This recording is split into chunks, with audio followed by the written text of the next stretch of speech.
Good evening, everyone. This is Doc with Doc and Lefty presenting you the perspectives you love from the sides you hate.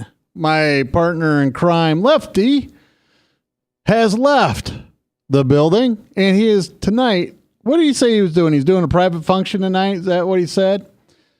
Anyway, he's making beautiful music in the moonlight in 95-degree heat. So I wish all the best to him. That has to be quite a problem with this kind of heat and the kind of equipment he has. Now, I've listened to him several times. He is a great musician. He does a lot of good stuff. It's not every day you have a band come up to you and say, hey, we heard your music. We'd like you to tour with us. And that's happened to Lefty a time or two. We have a great show for you tonight. Since Lefty isn't here to kind of bounce things off of, we're going to head straight into the news from the weekend. The number one topic this weekend in political news for political junkies out there is Joni Ernst's inaugural roast and ride. So what it was is she came up with this idea. She beats Tom Harkin, and Tom Harkin had one of the most successful fundraisers, steak fries ever, right? And it was every year the giant politicos of the party would show up. The Democrats' presidential candidates would show up and do this. And in fact, last year, the Clintons showed up. So we knew that Hillary was going to be running.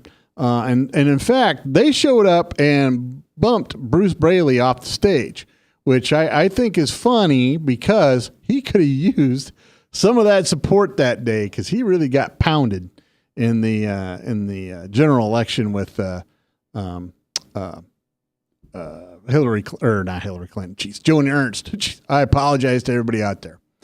Anyway, it was her inaugural roast and ride. The idea was to take over Harkin's spot and have this terrific fundraiser.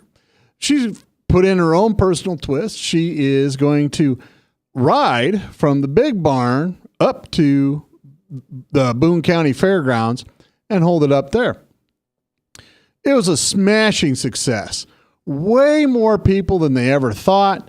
Way more bikers than anybody would have anticipated.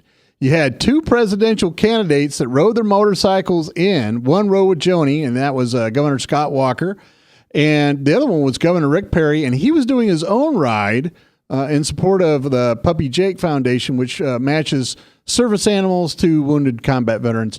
So you could forgive him for not going on this ride because that is a tremendous organization that I do support.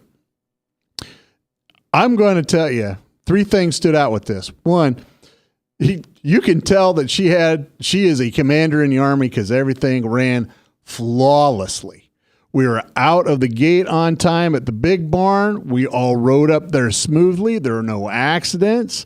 Everybody, it was a 2.5, 3 mile long procession. From where I was, I could easily see at least a half mile behind me and maybe a mile ahead of me. And it was just all motorcycles, and it was wonderful. We got all the way up there. There wasn't even a bottleneck. Everybody pulled in. Everybody got parked. Everybody got out. Everybody got their food. People were talking to Joni Ernst, Scott Walker, the governor from Wisconsin. The other person that was there already at that time was, darn it, I cannot recall off the top of my head, but there's three presidential candidates there, and I forgot the third one. They're all nice. They all walked up. They all shook hands. Rick Perry showed up probably 15 minutes after that, after completing his ride on his motorcycle. And these people are all around. Now, I got to go into the VIP tent, so I got to meet a lot of the senators and congressmen and the governor and lieutenant governor. And of course, a surprise of surprises, there's Sam Clovis. And don't get me wrong, Sam's a giant supporter of the Republican Party, but this is a little bit out of where his district is. I mean, he's from northwest Iowa. Here he is. I'm going like, well, Sam, what are you here for? And of course, I just saw him talking with Scott Walker, so I made an assumption. And you all know what happens when you make an assumption. So I said, are you supporting Scott Walker? And he goes, no, it's Rick Perry all the way. I'm going to tell you, landing a guy like Sam Clovis is a giant, and I mean a giant boost for Rick Perry.